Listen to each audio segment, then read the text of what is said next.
আপনি জেনে শুনে কিংবা ভুলবশত অনেকগুলো ফেসবুক পেজ খুলে ফেলেছেন। এখন আপনি চাচ্ছেন সেগুলোকে পার্মানেন্টলিভাবে ডিলিট করে দেওয়ার জন্য, কিন্তু কিভাবে ডিলিট করবে সেটা আপনি বুঝতে পারছেন না। সো চিন্তা করার কোনো দরকার নেই, আপনি ঠিক জায়গায় ক্লিক করেছেন। কেননা আজকের ভিডিওতে আমি আপনাদেরকে দেখাবো আপনার যে কোনো ফেসবুক পেজ আপনি কিভাবে পার্মানেন্টলিভাবে ডিলিট করবেন, যাতে কেউ ফেসবুকে সার্চ বারে গিয়ে আপনার পেজের নাম লিখলে সেজন্য আপনার পেজটাকে আর খুঁজে না পাই। কিভাবে কি করবেন full screen step by step দেখিয়ে দিচ্ছি। তার আগে পেজটিকে ফলো করে চ্যানেলটিকে সাবস্ক্রাইব করে রাখবেন। এই জন্য ফার্স্ট অফ অল আপনি আপনার ফোনের ফেসবুকের অফিসিয়াল অ্যাপসটাকে জাস্ট ওপেন করে দিবেন। এবার এখান থেকে দেখেন থ্রি লাইন মেনু, আমার ক্ষেত্রে এখানে নিচে দেখাচ্ছে, অনেকের ক্ষেত্রে এদিকও দেখাতে পারে, অনেকের ক্ষেত্রে এদিকও দেখাতে পারে। সো যেখানে থাকুক আপনি জাস্ট সেখান থেকে থ্রি লাইন মেনু ওই অপশনে ক্লিক করে দিবেন। এরপর দেখেন সেটিংস অ্যান্ড প্রাইভেসি নামে একটা অপশন দেখতে পারবেন, আপনি জাস্ট এই অপশনে ক্লিক করে দিবেন। সেটিংস অ্যান্ড প্রাইভেসি অপশনে ক্লিক করবেন। তারপর দেখেন এই যে দেখেন নিচে সেটিংস, আমি একটু স্ক্রল করতেছি, যে দেখেন নিচে এখানে সেটিংস নামে একটা আইকন দেখাচ্ছে। অনেকের ক্ষেত্রে এই সেটিংসটা এখানে দেখাতে পারে, অনেকের ক্ষেত্রে এখানে একদম উপরে এই জায়গায় দেখাতে পারে। যেখানে দেখাক আপনি সেটিংস অ্যান্ড প্রাইভেসি অপশনে ক্লিক করার পর সেটিংসটার নিচে কিংবা উপরে যেখানে থাকুক আপনি সেই অপশনে বা সেটিংসে আপনি ক্লিক করে দিবেন।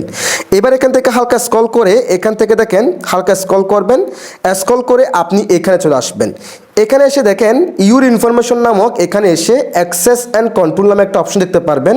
আপনি জাস্ট এখান থেকে অ্যাক্সেস অ্যান্ড কন্ট্রোল এই অপশনে ক্লিক করবেন। এবার দেখেন deactivate page, unpublish page, delete page. আমরা যেহেতু আমাদের পেজটাকে পার্মানেন্টলিভাবে ডিলিট করব, আমরা এখান থেকে ডিলিট এটাকে সিলেকশন করব, নিচেরটাকে সিলেকশন করব, দেন জাস্ট এখান থেকে কন্টিনিউ এই অপশনে ক্লিক করে দিব। এই অপশনে ক্লিক করে দেওয়ার পর এবার এখানে আমাদেরকে বলতেছে যে কোনো একটি রিজন দেখাতে কি কারণে আমরা আমাদের পেজটিকে ডিলিট করতে চাচ্ছি। সো আমরা এখান থেকে যে কোনো একটি সিলেকশন করব, সিলেকশন করার পর এখান থেকে দেখেন কন্টিনিউ, দেন এই অপশনে ক্লিক করে দিব। আপনি যে কোনো একটি সিলেকশন করতে পারেন। এবার দেখেন তারা এখানে বলতেছে আমাদের পেজটি পার্মানেন্টলিভাবে ডিলিট হয়ে যাবে এবং আমাদের পেজের সমস্ত পোস্ট ডিলিট হয়ে যাবে। তারপর যতগুলো আমরা স্টোরি দিয়েছি, যতগুলো পোস্ট করেছি, যতগুলো ভিডিও আপলোড করেছি সবগুলো ডিলিট হয়ে যাবে।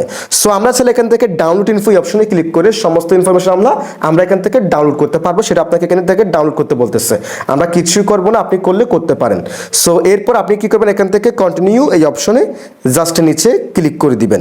ক্লিক করে দেওয়ার পর দেখেন এরকম একটা ইন্টারফেস শো হবে। সো এই মুহূর্তে হয়তো বা আমার ফোনের স্ক্রিনটা কালো দেখাতে পারে, তার কারণ হচ্ছে এখানে ফেসবুকের পাসওয়ার্ড দিতে বলতেছে। ওকে, সো ভিডিওটি সম্পূর্ণ দেখেন। এখানে আপনি কি করবেন, এবার আপনার ফেসবুক অ্যাকাউন্টের পাসওয়ার্ডটি দিয়ে দিবেন। কোন অ্যাকাউন্টের পাসওয়ার্ড দিবেন, যে ফেসবুক আইডি দিয়ে আপনার পেজটা আপনি খুলেছেন সে অ্যাকাউন্টের পাসওয়ার্ডটি আপনি এখানে দিয়ে নিচে কন্টিনিউ অপশনে ক্লিক করবেন। তারপর দেখতে পারবেন ডিলিট পেজের লাল কালার দিয়ে ডিলিট পেজ অপশনে ক্লিক করে দেওয়ার পর আপনার পেজটি পার্মানেন্টলিভাবে ডিলিট হয়ে যাবে এবং আপনার পেজ থেকে সুইচ আউট করে আপনার অ্যাকাউন্টে আপনাকে নিয়ে যাবে। এখন এই পেজটাকে এইভাবে একবার ডিলিট করার পর 30 দিন পরে কিন্তু পার্মানেন্টলিভাবে আপনার পেজটা ডিলিট হয়ে যাবে। যদি আপনার পেজটা আপনি আবার লগ ইন করে ফেলেন তাহলে সেই ক্ষেত্রে কিন্তু আপনার পেজটা আবার অ্যাক্টিভেট হয়ে যাবে। সেই ক্ষেত্রে আপনার পেজটাকে যদি আপনি পার্মানেন্টলিভাবে ডিলিট করতে চান, আপনি এই কাজটি করার পর অর্থাৎ ডিলিট করার পরে এই ভিডিওটি দেখার পর এই কাজটি করার পরে এরপর থেকে পেজটাকে আপনি অ্যাক্টিভেট করবেন না টানা 30 দিন। টানা 30 দিন পরে আপনার পেজটা একদম পার্মানেন্টলিভাবে ডিলিট হয়ে যাবে। সো আমার পেজটা আসলে আমি ডিলিট করবো না, এই পেজে যেহেতু আমি কাজ করতেছি এটা ডিলিট করার প্রশ্নই আসে না। যদি আপনি এইভাবে কাজ করেন আপনার ফেসবুক পেজটিকে আপনি পার্মানেন্টলিভাবে ডিলিট করতে পারবেন। যদি ভিডিওটি ভালো লাগে অবশ্যই লাইক, কমেন্ট, শেয়ার করে দিবেন, চ্যানেলটিকে সাবস্ক্রাইব করে রাখবেন, পেজটিকে ফলো করে রাখবেন।